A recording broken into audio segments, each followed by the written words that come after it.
捐窿捐罅去揾食，今日翻到嚟沙溪呢度去揾一間99%嘅都揾唔到嘅大排檔，因為點解？佢冇招牌、冇餐牌、冇定位。到啦，到啦！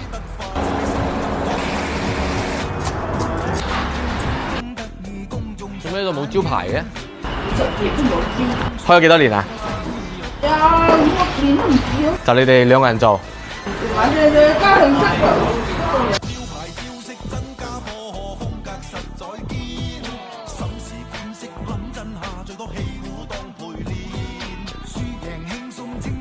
哇！睇個牛肉炒麵好多汁水㗎喎，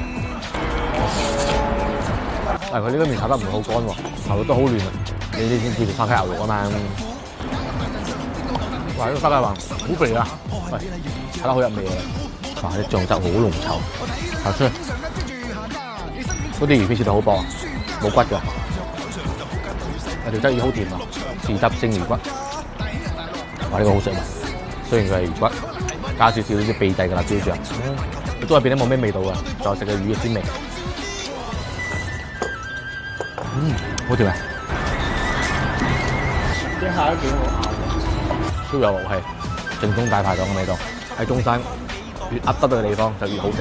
我覺得佢呢啲餸完全唔貴啊，份量都好大嘅。OK，204蚊。